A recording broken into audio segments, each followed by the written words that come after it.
penggenapannya. Jadi waktu dia orang mati, Pak, Tuhan mati ini digantung di tiang salib, udah mati, mati, masih bisa mengampuni dosa nggak, Pak? Waktu penggenapannya itulah bukti nyata bahwa dia...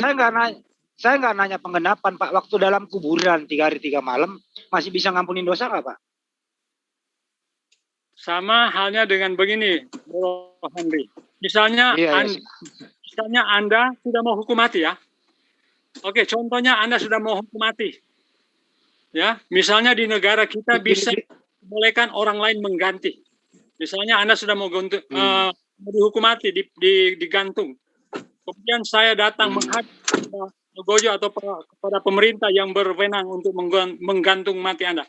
Kemudian saya katakan, nggak usah, Pak, nggak usah bawa pemerintah, Pak. Dijawab aja. Nanti ada. Saya saja dijawab aja, Bang. Digantungan itu. Dijawab aja, Pak. Saya mati. Dijawab aja, Pak. Waktu sudah Pak Peri. Iya, satu round sebelum ke Banyuma ya. Pak Peri dengerin dulu baik-baik, Pak Peri. Waktu Yesus dalam kuburan, dikubur 3 hari 3 malam, Yesus masih bisa mengampuni dosa nggak dalam kuburan, Pak? Saya sudah katakan tadi, masa sih tidak tangkap? Pada waktu pengenapan salib waktu bisa itulah. Enggak, waktu Yesus dalam kuburan bisa ngampunin dosa apa enggak? Bisa enggak? Gitu aja, Pak. Masa sih kamu nggak mengerti? Pada waktu dia mati itu, yaitu pengenapan, Pak. Dosa manusia diampuni. Masa jadi Tuhan mati masih bisa ngampunin dosa ya? Ya tentunya sudah pengenapan. Kan prosesnya Saya ada. nggak bilang pengenapan, Pak. Ngampunin dosa, Pak. Tuhan mati masih bisa ngampunin dosa. Itu aja, Pak, dijawab iya bisa gitu udah. Prosesnya. Itu kan prosesnya ketika dia mati itulah pengenapan pengampunan. Ya, baik. Mau terima ya udah, berarti Pak Peri jadi baik, Bang Peri mau menjawab, Tuhan mati 3 hari 3 malam masih bisa ngampunin dosa. Udah, itu aja dari tadi repot, Pak. Kan itu, jawabannya penggenapannya waktu dia mati. Itulah penggenapannya. Dipelintir. Orang saya nggak nanya penggenapan. Ya udahlah, Pak. Jadi, Yesus bisa ngampunin dosa waktu mati apa enggak, Pak? Saya sudah katakan penggenapannya waktu dia mati tentunya. Tadi saya sudah digenapi, Pak? Pada Anda. Tapi Anda tidak nangkap. Apa yang digenapi, Pak? Ketika sebentar, Pak. Apa? Nanti. Pak Peri, apa yang digenapi, Pak? Namanya kan?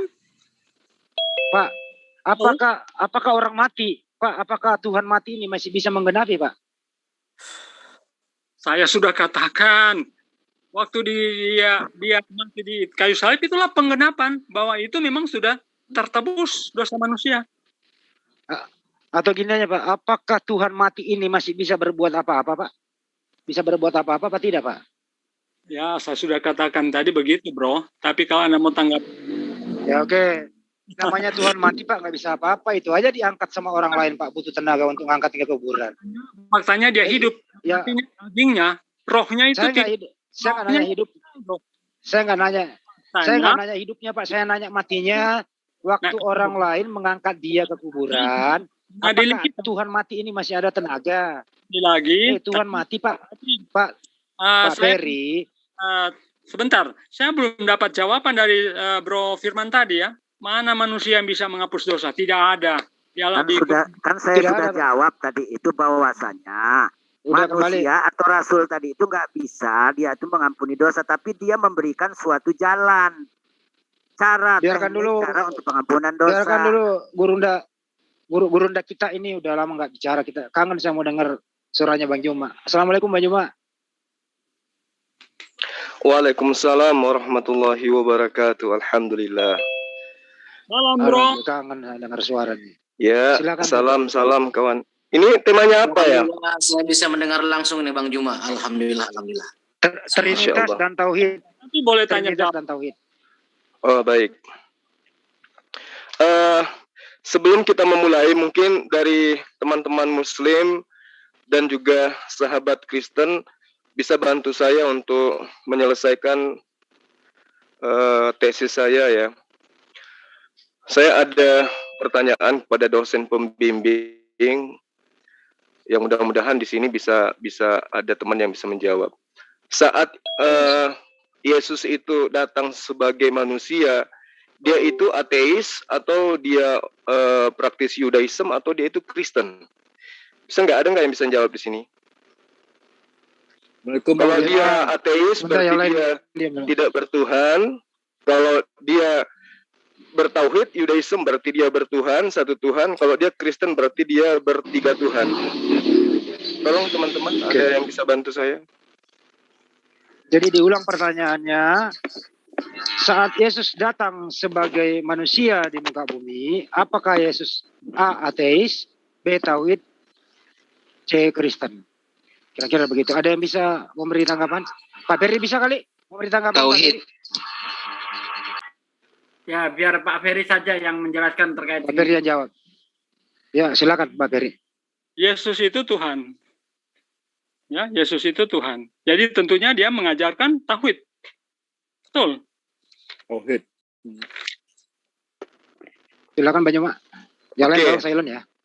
Berarti dalam hal ini kita searah ya, bahwa Yesus yang kemudian datang sebagai contoh untuk kemudian bagaimana Bani Israel menyembah esensi satu Tuhan.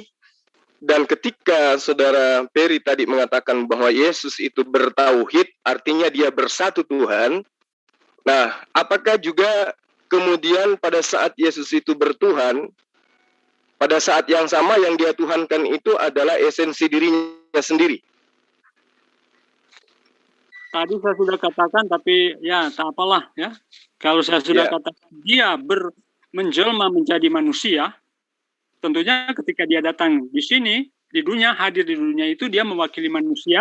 Jadi dia menunjukkan contoh bahwa yang patut disembah adalah Allah yang esa. Dia adalah juga Allah yang menjelma menjadi manusia. Jadi ya diajarkan kita harus beribadah kepada Allah yang esa. Dan ajaran Kristen mengajarkan Allah yang esa. Karena tidak ada Allah lain. Itu sebabnya dalam 10 hukum, ya, jangan ada ilah lain. Ini ajaran Yesus ketika dia hidup dalam dunia ini. Ya, karena memang dia itu adalah Allah juga yang menjelma menjadi manusia. Jadi seperti saya sudah kemukakan tadi di teman Bro Firman ya, Allah itu bisa menjelma menjadi manusia. Karena Allah itu adalah Maha Kuasa. Kita tidak bisa batasi kemahakuasaan Allah dengan kepikiran kita. Karena kepikiran kita itu adalah punya keterbatasan. Masa sih malaikat saja bisa menjadi manusia sempurna? Kok Allah tidak bisa menjelma, berinkarnasi menjadi manusia? Jadi gini, ketika saudara mengatakan bahwa Tuhan tidak bisa dibatasi, itu betul. Nah, sekarang coba kita lihat bagaimana kemudian rumusan-rumusan Kristen membatasi Tuhan. Ketika Tuhan itu diimani menjadi manusia, berarti Tuhan ini terbatas. Ketika Tuhan dalam rupa manusia ini diperintahkan kemudian untuk menciptakan atau melakukan sesuatu, ternyata dia tidak mampu. Apakah kemudian boleh saya mengatakan bahwa rumusan gereja yang menunjukkan sosok anak Maria adalah Tuhan jelmaan Tuhan, itu sama halnya dia membatasi Tuhan?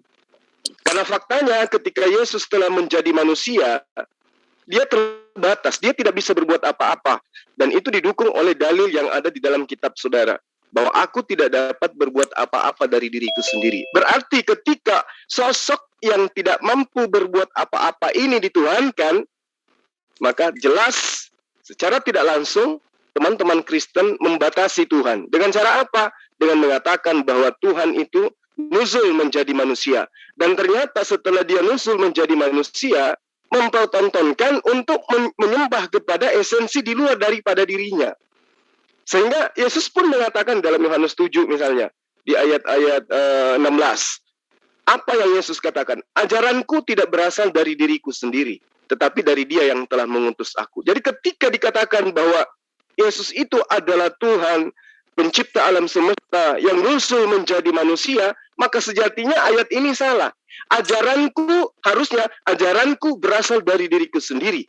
Ya, dialah aku yang telah mengutus diriku. Tapi dia katakan ajaranku tidak berasal dari diriku sendiri, tetapi dari Dia yang telah mengutus aku. Artinya antara yang diutus dengan yang mengutus itu beda. Beda hakikat. Satu hakikatnya manusia, satu hakikatnya Tuhan. Satu hakikatnya utusan, satu hakikatnya pengutus. Jadi ketika kemudian sahabat Kristen mengatakan Yesus bertauhid, berarti sejatinya teman Kristen tidak memberi ruang kepada anak Maria untuk duduk menjadi Tuhan juga. Karena ternyata Yesus tidak mencontohkan menyembah kepada sosok manusia. Dan Yesus tidak pernah mempraktekkan atau menteorikan bagaimana kemudian sejatinya orang-orang yang mengaku sebagai pengikutnya untuk menyembah kepada anak Maria. Malah kepada iblis pun Yesus memerintahkan menyembahnya kepada Allah yang telah mengutus dia. Nah, kalau kita jeli ingin mendudukkan kebenaran itu bukan ego, bukan karena sentimen keagamaan, maka justru kita harus mendudukkan perkataan Yesus di sini. Hidup kekal itu. Nah, bukankah kita menyembah Tuhan, melaksanakan ibadah, taat kepada perintah agama kita masing-masing, bukan karena ingin memperoleh surga atau ingin menjauh dari neraka, tetapi ingin memperoleh hidup yang kekal, jauh dari kematian kekal. Dan itu Yesus kasih kuncinya, yaitu mereka mengenal engkau, bukan mengenal aku.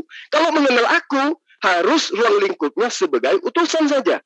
Tapi mengenal engkau, mereka orang-orang ini harus mengenal engkau sebagai satu-satunya Allah yang benar.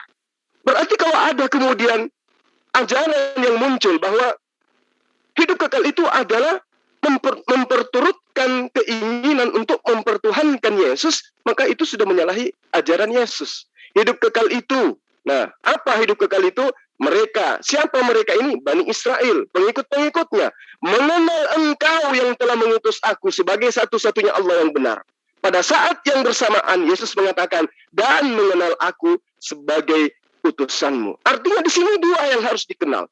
Tuhannya Yesus dan Yesus sebagai utusan Tuhannya. Lalu dari mana dapat konsep teman-teman Kristen bahwa Yesus itu adalah Tuhan yang nusul menjadi manusia? Bisa enggak teman-teman yang merupakan wakil Kristen ini menunjukkan pernyataan Yesus bahwa hidup kekal itu adalah engkau mengenal aku sebagai Tuhan yang datang dalam rupa manusia? Ada enggak dalil seperti itu? Sementara dalil yang sangat terang, Yohanes 17 ayat 3, di situ terang dikatakan, hidup kekal itu adalah mengenal engkau sebagai satu-satunya Allah, mengenal aku sebagai utusanmu. Lalu mana dalilnya hidup kekal itu adalah mengenal aku sebagai Tuhan yang datang dalam rupa manusia? Silakan. Oke, jadi memang pemahaman Kristen dan Islam itu berbeda. Bagaimana dengan, sorry, saya tanggapi. Bagaimana dengan pemahaman Yesus dengan Kristen? Sama enggak? Pemahaman Kristen begini ya. Ketika manusia... Saya tanya sama Bang.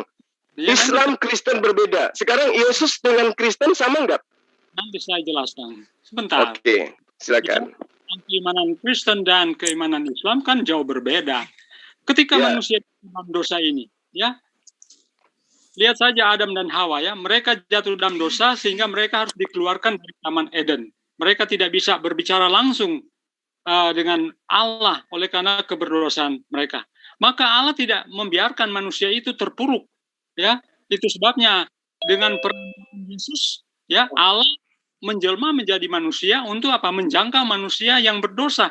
Yang tadinya mereka itu bisa berbicara langsung dengan Allah pencipta Khalik semesta alam. Tetapi ketika mereka berdosa, berbuat dosa, mereka dikeluarkan di Taman Eden, sehingga mereka tidak lagi bisa berbicara langsung dengan Allah mereka sebagai pencipta. Apa yang Allah buat? Ya, Allah memberikan, ya, perantara, yaitu Yesus Kristus. Datang ke dunia ini untuk apa? Mengangkat manusia ini yang sudah berdosa sehingga bisa mengembalikan kepada peta Allah yang sudah hilang, ya, sehingga hadirlah Yesus. Kemudian Anda bilang Yesus tidak dapat berbuat apa-apa. Itu cuma satu ayat yang Anda kutip. Coba Anda lihat ayat-ayat yang lain yang Yesus lakukan. Apakah ada nabi yang bisa melakukan seperti yang dilakukan oleh Yesus? Dia selalu berpegang pada satu ayat itu. Aku tidak dapat berbuat apa-apa. Tapi coba Anda pahami ayat itu. Kita gunakan logika. Dia sendiri yang akan datang pada hari kiamat. Masa kan dia tidak tahu harinya? Memang sebagai manusia tentunya dia tidak tahu. Saya juga sebagai manusia saya tidak tahu kiamat itu datang kapan. Tapi tanda-tanda hari kiamat sudah dijelaskan dalam Alkitab, dalam firman Tuhan. Apa juga Allah Anda, Allah SWT tahu kapan, hari, tanggal, jam, tahun kiamat mau datang? Tidak ada, bro. Anda buktikan, saya akan masuk Islam. Kalau Anda bisa buktikan Allah Anda akan mengatakan, oh, kiamat ini akan terjadi. Gak nyambung. Dan seterusnya, saya akan masuk Islam. Demikian juga dengan Yesus. Yesus tidak mengatakan secara Yang lain diam. Tapi Yesus memberikan Biar dia tanda-tanda. ngomong dulu, bro. Jangan kau mute. Sebentar. Kau. Yang lain tolong diam dulu. Ini Bang Juma sama Bang Ferry ya. Ada saya moderator di sini ya. Iya tahu Oke. aku. Aku bisa ngomong sebentar nggak buat Juma? Bisa nggak? Bentar, jangan potong. Saya belum masih sebentar jelaskan, bro. Kan ada moderator. Jadi kalau Anda bilang Yesus tidak bisa melakukan ini, itu cuma satu ayat, bro. Anda harus pahami dulu konteksnya apa. Kalau dia memang sebagai manusia, pastilah dia tidak tahu. Tapi ingat, Yesus itu juga punya sifat keilahian yang tidak dimiliki oleh seorang nabi siapapun itu, atau seorang manusia siapapun itu. Kalau Anda bisa tunjukkan satu dalil dalam Al-Quran, seorang nabi ataupun seorang manusia bisa melakukan seperti yang Yesus lakukan, saya akan masuk Islam. Oke, cukup ya. Boleh saya tanggapi, Bang? Boleh, Bang. Silakan, Bang. Oke. Nah, Anda berbicara di sini, saya hargai karena Anda adalah Kristen. Anda, sahabat saya, adalah orang yang berseberangan dengan ajaran Yesus. 3 poin yang saya tangkap dari Anda. Apakah ada nabi yang bisa apakah ada nabi yang bisa seperti Yesus, kata Anda, menghidupkan orang mati? Saya balik. Apakah ada nabi yang bisa belah lautan? Kalau menghidupkan orang mati, Elia juga pernah melakukan itu. Sekarang belah lautan ada nggak? Pernah nggak Yesus belah lautan? Nggak pernah. Pernah nggak Yesus menurunkan langsung makanan dari langit? Nggak pernah. Musa pernah. Mujizat-mujizat yang hebat luar biasa dipertontonkan oleh Musa alaihissalam. Nah, apakah Yesus bisa melakukan itu? Bisa mungkin, kalau memang sesuai dengan zamannya. Jadi semua nabi utusan Tuhan masing-masing memiliki mujizat yang diberikan oleh Allah sesuai kebutuhan pada zamannya. Kalau pada masa Yesus belah lautan buat apa? Kalau pada Musa menghidupkan orang mati untuk apa? Kalau zaman Rasulullah Muhammad SAW menghidupkan orang mati buat apa? Kalau zaman Rasulullah Muhammad SAW belah lautan buat apa? Sudah tidak sinkron dengan zamannya. Jadi Allah mengutus wakil-wakilnya sesuai dengan zaman kondisi umat pada masanya. Itu yang pertama. Jadi di situ sudah tertolak sisi keilahian Yesus.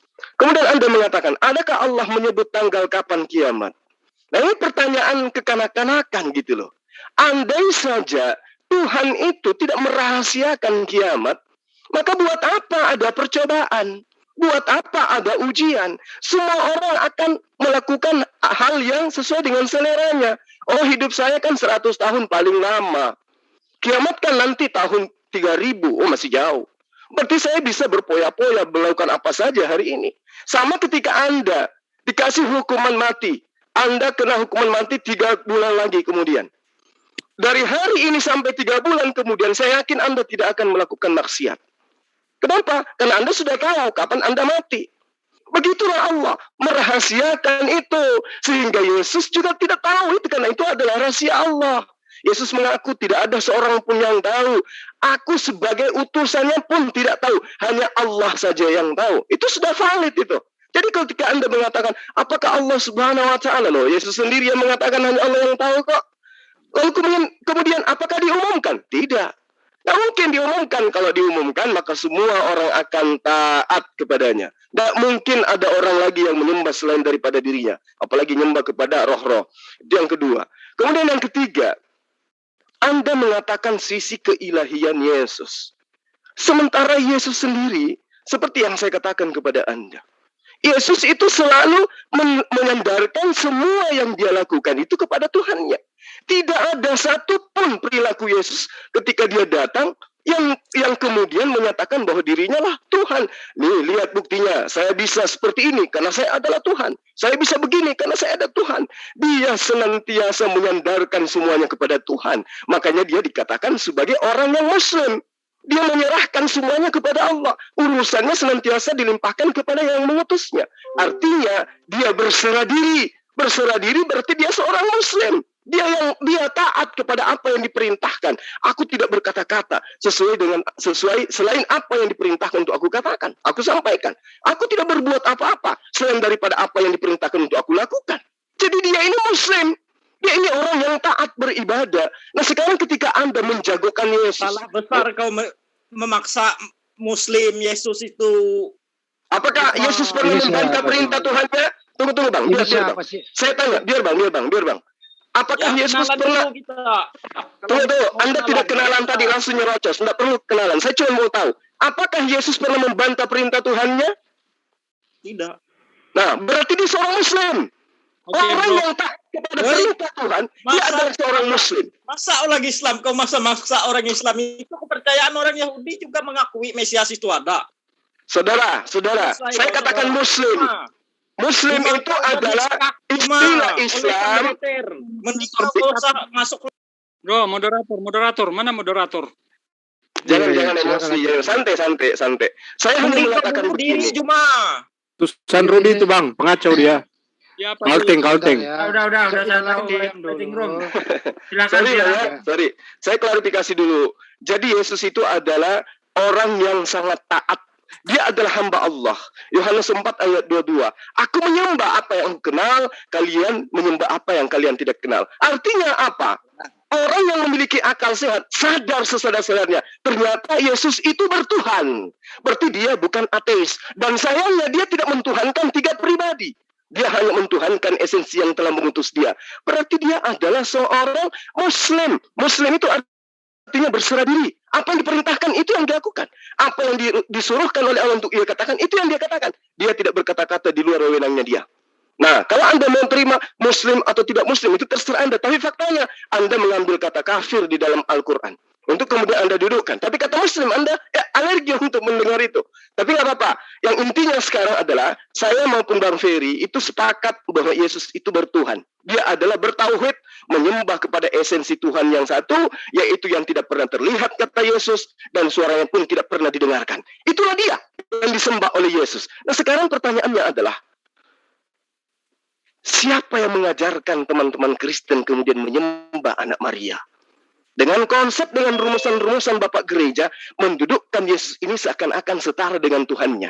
Sementara Yesus ketika datang sebagai guru kepada Bani Israel, mengajarkan semata-mata dia adalah utusan Tuhan, dia menyembah kepada Sang Tuhan. Nah, rumusan yang muncul kemudian, dia adalah Mesias yang datang dalam rupa manusia, dengan rendahnya dia mengambil rupa manusia, kemudian dia mengutus anaknya yang tunggal dengan kasihnya untuk manusia. Tapi sang anak tunggal ketika dia datang sebagai manusia tidak memiliki rumusan seperti itu, bahwa dia adalah jelmaan Tuhan yang kemudian diwajibkan oleh manusia setelahnya untuk menyembah kepada dirinya. Nah sekarang cobalah introspeksi diri. Apakah Anda menyembah Yesus itu atas perintahnya?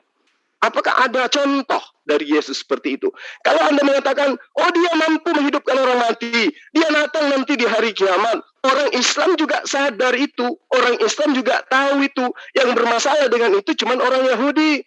Orang Yahudi tidak mengakui tentang itu. Kami Muslim mengakui bahwa Yesus mampu menghidupkan orang mati. Yesus bisa meniupkan burung yang dari tanah liat, kemudian dengan izin Allah burung itu bisa hidup. Yesus itu datang untuk kedua kali. Umat Muslim itu paham betul bahwa Yesus ini adalah utusan Allah yang diutus kepada Bani Israel untuk mengajak Bani Israel yang tegar tengkuk ini kembali kepada hukum Taurat yang sudah Allah tetapkan kepada mereka. Demikian sementara. Oke. Sorry. Ya, saya tanggapi. Silakan. Jadi, Anda katakan Allah itu maha tahu ya tentang hari kiamat. Yesus itu tahu, aku dan Bapa satu. Jadi sebagai anak memang sebagai manusia pasti dia tidak tahu, tapi sebagai Tuhan pastilah dia tahu karena dia yang akan datang. Itu satu ya. Kemudian Anda selalu mendengung-dengungkan Yohanes 17 ayat 3 ya. Inilah hidup yang kekal itu, yaitu bahwa mereka mengenal Engkau satu-satunya Allah yang benar dan mengenal Yesus Kristus yang Engkau utus. Bro, setan juga mengakui Allah yang Esa, ya. Tapi masalahnya apakah setan itu melakukan perintah Allah? Tidak, ya. Jadi orang bisa mengklaim saja, oh saya ini bertauhid. Tapi masalahnya apakah betul-betul kita bertauhid? Kalau kita bertauhid, hanya satu yang bisa menghapus dosa manusia, yaitu Tuhan.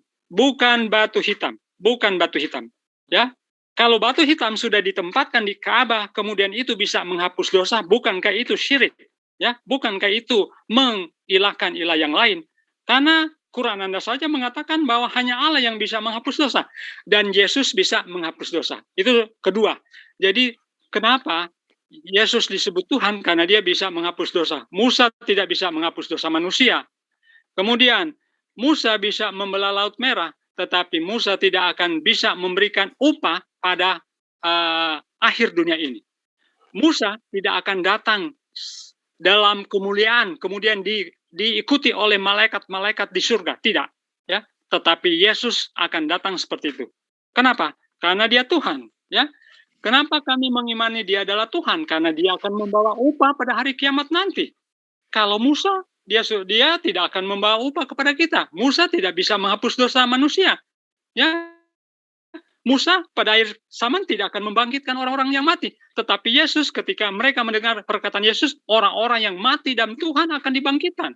Kalau Musa, apapun yang dia lakukan tidak akan membuat seperti apa yang Yesus akan lakukan pada akhir kiamat nanti. Jadi pertama, tidak ada manusia yang bisa menghapus dosa, kecuali Tuhan. Yesus bisa menghapus dosa. Kalau Musa cuma membelah Laut Merah, ya oke.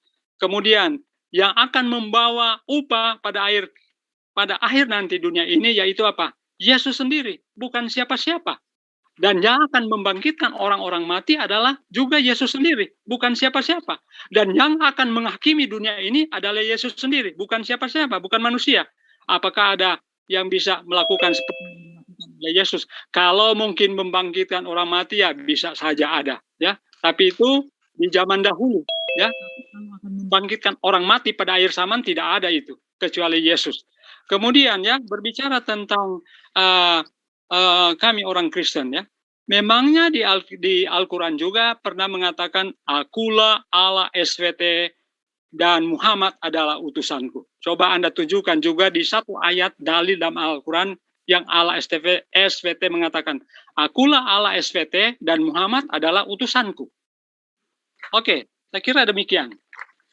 Oke. Baik. Jadi yang pertama saya ingin tanggapin bahwa Yesus itu bisa menghapus dosa. Ini perkataan siapa? Ini perkataan Kristen. Kenapa Kristen mengatakan begitu? Karena Kristen menginginkan anak Maria menjadi Tuhan. Sekarang kita tanya kepada Yesus. Adakah Yesus pernah mengatakan, aku mengampuni dosa, aku bisa mengampuni dosa? Sampai hari ini, seluruh debater Kristen tidak mampu menunjukkan dalil itu. Bahwa Yesus pernah mengaku bahwa dia menghapus dosa. Yang ada adalah dosamu telah diampuni. Kenapa Yesus mengatakan dosamu telah diampuni? Coba Anda lihat di kitabnya Bani Israel. Orang yang berbuat dosa pada masanya, itu akan diberi tulah, akan diberi kutuk. Ya, dosanya itu akan membuat dia orang ini kena penyakit. Penyakit kusta, penyakit sampar, penyakit palu, dan seterusnya. Akibat dari dosanya. Nah, orang ketika sembuh, maka orang itu dikatakan dosanya telah diampuni. Itu yang diperhatikan oleh Yesus. Ketika dia mengobati orang buta, kemudian setelah dia obati matanya yang melek, kemudian Yesus mengatakan apa? Dosamu telah diampuni. Ketika dia mengobati orang yang lumpuh, kemudian orang itu berjalan, Yesus mengatakan dosamu telah diampuni. Apa buktinya? Kamu sembuh. Saya cuma pengantar, saya cuma melakukan perintah Bapakku. Kalau kau sembuh berarti dosamu tidak diampuni, kalau kau tidak sembuh berarti dosamu belum diampuni. Itu yang pertama. Tidak ada dalil di dalam kitabnya teman Kristen yang mengaku Yesus mengatakan dosamu telah aku, Yesus telah ampuni. Tidak ada itu. Kemudian, Anda mengatakan bahwa Yesus itu kelak nanti datang dikawal oleh para malaikat. Ini pernyataan siapa? Pernyataan orang Kristen. Kenapa demikian? Karena orang Kristen menginginkan anak Maria menjadi Tuhan. Adakah Yesus pernah mengatakan langsung pada muridnya, tunggu dulu. Karena dalil-dalil yang mengatakan itu di kitab Wahyu, di kitab Lukas. Itu kitab tidak pernah disentuh oleh Yesus. Yesus tidak mengenal kitab karangan Lukas, karangan Matius, karangan Yohanes, karangan Paulus. Nggak pernah sama sekali. Jadi pernyataan yang muncul kemudian adalah pernyataan yang menginginkan Yesus itu adalah Tuhan. Nah, kemudian ini dibantah Yesus sendiri. Di dalam Yohanes 17 ayat 7 Yesus mengatakan apa? Sekarang Bani Israel atau mereka ini tahu bahwa apapun yang ada pada diriku itu semuanya berasal daripadamu. Jadi kalau misalnya dia dikawal ribuan malaikat, malaikat-malaikat itu semua berasal dari Tuhannya Yesus. Yang diperintahkan untuk menemani Yesus kalau itu dalil betul-betul terjadi. Kemudian Kenapa Musa tidak bisa memberikan seperti yang diberikan oleh Yesus? Itu tadi yang saya katakan. Bahwa Musa, ajarannya itu sesuai dengan pada masanya. Tidak ada segolongan dari orang-orang yang sesama dengan Musa yang menginginkan untuk memplesetkan ajaran Musa. Terkecuali kepada orang-orang yang dimerdekakan dari Mesir. Ketika dia naik ke gunung untuk mengambil 2 loh batu, orang-orang yang diselamatkan kemudian membuat sebuah patung. Dan itu disaksikan oleh adiknya Harun. Itu aja. Tetapi mereka tidak pernah mau menjadikan Musa itu sebagai Tuhan.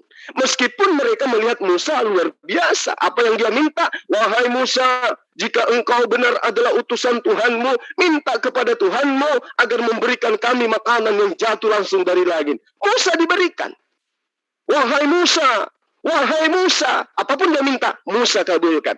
Makanya mereka dikenal dengan tegar tengkuk. Tapi apakah kemudian mujizat demi mujizat itu diberikan oleh Musa kepada mereka, lantas kemudian mereka menuhankan Musa? Tidak. Tidak sama sekali. Bani Israel tidak menuhankan Musa.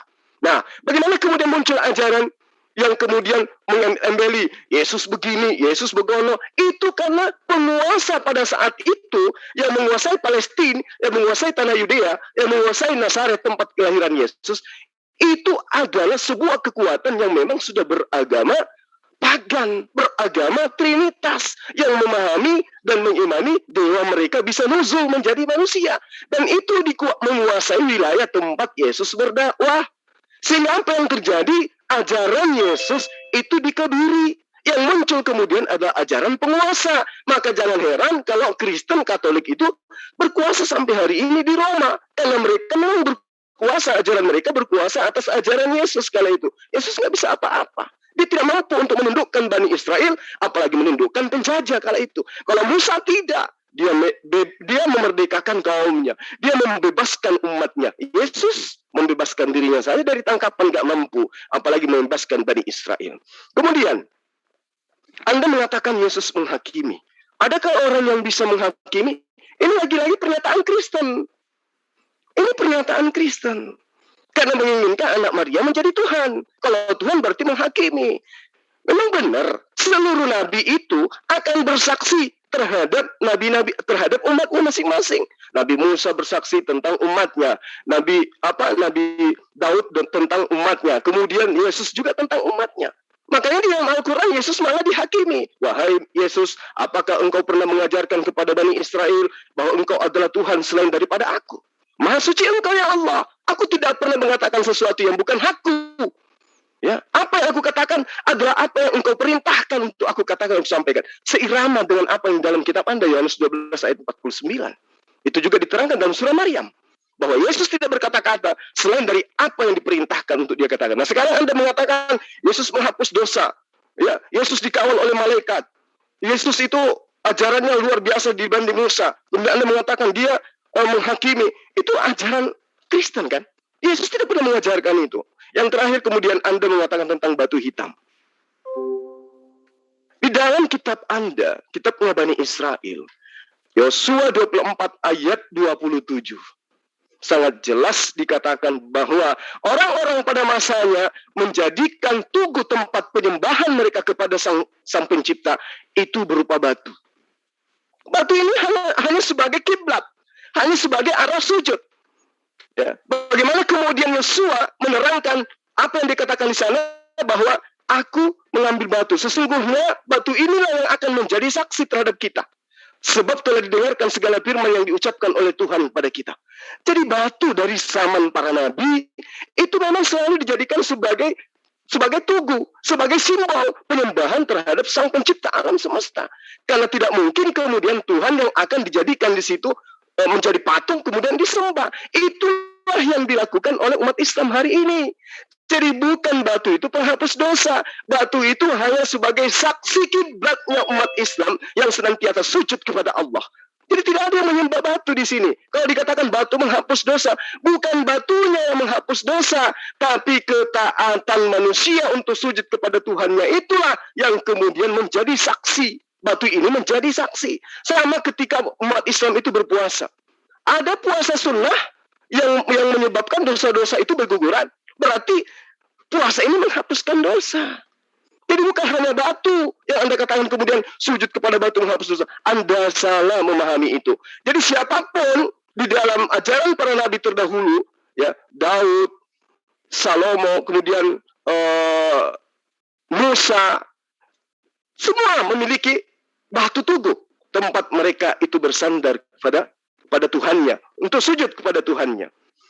Kemudian Anda bertanya tentang apakah ada ayatnya. Anda minta sama dengan pertanyaan lawan saya kemarin, ya, sang akrobater. Mana hukum 10 hukum di dalam Al-Quran? Dia maunya satu ayat itu sama seperti di dalam Taurat. Kitab Ulangan itu satu ayat hukum 10, satu hukum 10 sampai hukum ke-10 itu maunya satu ayat. Di dalam Al-Quran itu bertaburan pernyataan Allah, aku ini adalah Allah, tidak ada Tuhan selain aku. Dan di dalam Al-Quran itu pernyataan Allah yang mengatakan bahwa Muhammad itu bukan bapak salah satu dari kalian. Sesungguhnya dia adalah Rasulullah. Dia adalah utusanku yang mengajarkan kepada kalian melalui perantaraan kalam. Dalilnya bertaburan di dalam Al-Quran tentang itu. Bagaimana kemudian Rasulullah diperkenalkan oleh Allah sebagai utusannya, bagaimana kemudian dia memperkenalkan dirinya sebagai Allah. Innani ana Allah, la ilaha inna Allah, inna ana, dan seterusnya. Itu banyak dalilnya. Nah, kalau Anda minta satu ayat kemudian disatukan menjadi dua perintah, kemudian dua pernyataan kemudian digabung menjadi satu ayat, ya itu keinginan Anda. Itu keinginan Anda. Itu keinginan Anda. Tetapi Allah menjabarkan dari surah Al-Fatihah sampai seterusnya. Bagaimana kemudian umat Islam itu memahami bahwa dialah Allah. Dialah Allah yang telah mengutus Rasulullah Muhammad SAW. Muhammad dan Rasulullah, itu jelas sekali. Muhammad itu adalah utusan Allah. Jelas sekali dalam Al-Quran. Silakan. Allahumma sholli wa sallim ala alaihi. Saya pikir Anda juga sebetulnya sering menggunakan apa yang sering kami tanyakan. Coba tunjukkan dalam Alkitab, Yesus pernah mengatakan, akulah Allah dan sembahlah aku. Itu juga kan sering Muslim tanyakan kepada kami. Jadi serta dibalik, coba juga Anda tunjukkan dalam Quran Anda, tunjukkan ayat yang mengatakan, akulah Allah SWT dan Muhammad adalah utusanku. Tidak akan ditemukan. Demikian juga kan ayat yang kalian sering tanyakan. Coba tunjukkan. Sudah dijawab. Ya, Allah. Sudah dijawab. Ya, kalau yang lain diam aja nggak apa-apa. Bicara tentang saksi, ya, saksi dan hakim itu berbeda. Ya, saksi berbeda dengan hakim. Fungsi saksi dengan hakim berbeda, ya kan? Kemudian Anda sering sekali menggunakan ayat Yohanes 17 ayat. Kemudian ketika kami menggunakan ayat yang lain, Anda sering mengatakan, oh itu tulisan siapa? Itu tulisan Matius, Markus, itu tidak merupakan perkataan Yesus. Di mana Anda ini? Jadi kalau Anda menggunakan ayat yang pas dengan kemauan Anda, mendukung ide Anda, argumentasi Anda bilang, oh ini perkataan Yesus. Tetapi ketika ada ayat yang membantah argumen Anda bilang, oh ini perkataan Lukas, Matius, Markus, oh itu tidak ada itu. Gimana ini? Double standar itu. Nyata-nyata itu, bro. Ya kan? Jadi kalau Anda mau fair, jangan menggunakan ayat Alkitab. Ya, kalau Anda mau menggunakan satu ayat Alkitab, berarti Anda harus menggunakan semuanya. Jangan Anda hanya comot satu ayat ini, mendukung ide Anda, kemudian, oh ini perkataan Yesus. Ini perkataan Yesus. Yohanes 17 ayat 3. Coba dengar ini. Inilah perkataan Yesus. Kemudian yang lain itu perkataan siapa? Ya, perkataan siapa? Apakah Anda ini adil atau tidak? Anda ini double standar. Kebanyakan Muslim seperti itu. Kalau ada ayat yang mendukung pernyataannya, oh dia mati-matian mempertahankan. Tetapi tiba pada ayat yang lain, oh Yesus disalib, oh itu bukan ayat perkataan Yesus. Bagaimana Anda ini? Jadi kalau Anda tidak percaya ayat ini, ya diskusi kita sudah berakhir. Kecuali Anda tidak menggunakan Alkitab saya. Tapi kalau selama Anda menggunakan ayat-ayat Alkitab, kemudian Anda gunakan satu ayat, Anda gunakan, kemudian yang lain Anda abaikan, ribuan ayat Anda abaikan, ya sudah. Diskusi kita sudah selesai. Tapi coba Anda jangan menggunakan ayat, ya, ayat Alkitab. Diskusi kita akan berlanjut. Tapi kalau Anda hanya oh ini Yohanes 17 ayat 3 ini, ya ini perkataan Yesus. Kalau yang ini, Yesus menghapus dosa. Oh, kalau Yesus mau datang pada hari kiamat, dia akan memberikan upah. Oh, itu bukan perkataan Yesus, itu kan Matius yang bilang. Kalau di Yohanes 17 ayat 3, siapa yang mengatakan? Oh yes, oh itu Yesus. Oh itu yang benar itu. Kemudian ayat-ayat yang lain, ribuan ayat diabaikan. Oh itu tidak begitu, bro. Kami orang Kristen percaya kitab Perjanjian Lama dan Perjanjian Baru seutuhnya. Jadi bukan satu ayat saya ambil, kemudian ribuan ayat saya abaikan. Ya itulah kalian. Ambil satu ayat, kemudian ribuan ayat dihilangkan. Bagaimana? Kalau seperti itu ya sudah selesai ya diskusi kita. Kalau Anda tidak menggunakan Alkitab ya boleh ya. Enggak percaya. Tapi Anda percaya satu ayat ini. Ayat ribuan ayat Anda abaikan. Gimana itu? Itu dulu, bro. Oke. Baik, jadi begini kawan. Jangan saya. Ahli Bible aja membedakan antara perkataan Yesus dengan yang bukan perkataan Yesus. Antara yang warna merah dengan warna hitam. Ya kan? Nah, apakah kemudian... Sebentar, ya. saya potong. Itu yang saya katakan datang sebagai anak manusia itu perkataan siapa? Tulisan merah. Yang mana? Yang Yesus akan datang atau akan memberi upah. Itu perkataan siapa? Yesus itu atau bukan? Itu bukan perkataan Yesus. Sudah, bro. Sudah. Nah, coba Anda tunjukkan. Sudah. Saya punya Alkitab bahasa Inggris. Udah upload aja dulu ayatnya. Yesus berbahasa Inggris memang. Jadi yang nonton ya sudah. Kan sudah. Kalau Anda tidak percaya. Sebentar. Jadi, biar terbukti moderator ambil alih. Pak Ferry, sebentar. Tolong ayat berapa di-upload dulu. Ayat berapa? Matius. Bisa screen. Matius 25. Ayat sampai 45 sampai 46. Matius 25 ayat 1 sampai 46. Silakan Bang Nyoma, apa yang mau diketahui di situ Bang Nyoma? Lanjut Bang Nyoma. Jadi saya mau katakan ya, kalau Anda hanya percaya Yohanes 17 ayat 3 ya sudah. Karena apapun yang saya mau katakan, apa yang Yesus katakan, Anda tidak akan percaya. Karena Anda hanya satu-satunya Allah. Ya sudah.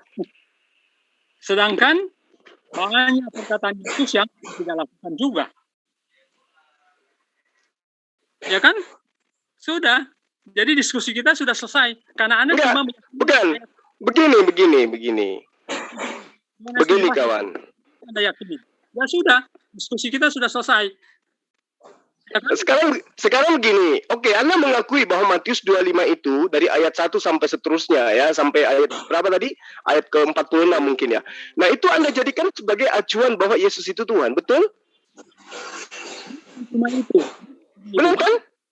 Bukan cuma itu. Jadi ada banyak ayat, bukan cuma itu.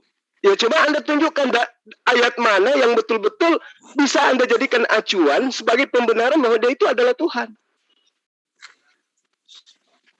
Yang mana? Tadi ya. Paling Yesus menghapus dosa paling. Tadi Yesus bisa menghapus dosa. Kemudian di mana Yesus mengatakan Yesus menghapus dosa atau aku menghapus dosa, di mana dalilnya? Ya, kalau Anda tidak percaya Alkitab ya sudah, Anda usah gunakan. Saya menggunakan dalil, ada dalilnya. Ya, dalil yang Anda tunjukkan kepada saya Matius 25 itu kan Yesus mengatakan anak manusia datang ke dalam kemuliaannya. Iya, anak manusia. Sekarang apakah Anda ingin mengatakan? Saya potong dulu. Apakah Anda ingin mengatakan bahwa kitabnya Bani Israel yang mengatakan Allah bukan anak manusia dan bukan manusia itu salah? Sementara Yesus mengatakan apabila anak manusia datang dalam kemuliaannya. Betul. Allah itu Tuhan itu anak manusia. Betul. Allah itu bukan manusia. Tetapi tidak pernah tercatat bahwa Allah itu tidak bisa menjelma. Loh. Ya, Yesaya 44 ayat 30, Yesaya 43 ayat 10 itu apa itu? Apakah di situ dikatakan apakah di situ Allah menjelma? Enggak, dia tidak bisa dibentuk dalam rupa apapun. Tidak dikatakan Allah tidak bisa menjelma. Kecuali menjelma itu maksud Anda itu apa kan berubah kan? Ya? Dibentuk kan? Kenapa? Menjelma itu maksudnya apa menjelma? Dibentuk kan? Tuhan membentuk diri dalam rupa lain kan? Menjelma itu berinkarnasi. Nah, itu dibantah oleh Allah. Di dalam kitabnya Bani Israel. Yesaya 43 ayat 10. Apa itu dibilang tidak bisa berinkarnasi? Tidak ada Allah yang dibentuk sebelum aku dan tidak ada Allah yang dibentuk setelah. Tidak dikatakan itu berinkarnasi. Nah, sekarang Yesus itu berinkarnasi atau dibentuk jadi manusia? Berinkarnasi dia. Yohanes dibentuk enggak dia? Dibentuk tidak dia? Yohanes 14. Iya, dibentuk tidak dia? Yesus itu dibentuk enggak? Jujur aja dulu. Satu ayat, kemudian Anda abaikan ribuan ayat, ya sudah. Nah, saya tanya sama Anda, Yesus itu dibentuk tidak? Yesus itu adalah inkarnasi. Saya tanya sama Anda, kawan. Jangan bawa-bawa ajaran animisme di sini. Saya tanya, Yesus itu dibentuk menjadi manusia atau tidak? Tidak dibentuk, dia itu kekal. Berarti Anda ingin mengatakan Yesus di dalam rahim ibunya itu sudah berkumis, sudah berjenggot ketika dia lahir. Roh yang Nah, berarti roh dengan manusia sama enggak? Tentunya tidak. Nah, berarti dia dibentuk karena Yesus berubah manusia kan? Tidak dibentuk, dia menjelma menjadi manusia. Jadi berinkarnasi. Masa sih tidak berinkarnasi? Jadi kita mengatakan bahwa Tuhan tidak bisa berinkarnasi. Memang bukanlah manusia. Betul itu. Nah, Yesus itu Anda katakan tidak dibentuk. Ini akal sehat Anda ini Anda simpan di mana? Ayat. Kemudian Anda mengambaikan ribuan ayat. Wah, gimana ayat ini? Yang mana? Jangan ribuan, satu ayat aja saya minta. Mana ayatnya Yesus itu adalah Allah yang ya. Saya diam dulu. Enggak, saya mau bantu dia. Maksudnya itu terdapat di dalam Matius pasal 9 ayat 6. Tetapi supaya kamu tahu bahwa di dunia ini anak manusia berusaha mengampuni. Maksudnya ayat itu. Cuman dia tidak bisa sebutkan karena dia tidak bisa kuasai Bible. Kalah dengan saya. Bang Heri. Bang Heri Dayat. Lanjut. Ini ya, Pak Heri. Pak Heri. Nggak usah ditanggapi itu, Pak. Cuma aja, lanjut. Yesus itu mempunyai sifat keilahian, itu sebabnya kami meyakini dia itu adalah karena coba oke. Saya paham. Tolong Anda jabarkan panjang lebar sisi keilahian Yesus. Saya mau lihat. Saya sudah katakannya, sisi keilahian Yesus, dia bisa membangkitkan orang mati, dia bisa berarti Elia juga satu aja. Elia juga berarti punya sisi keilahian.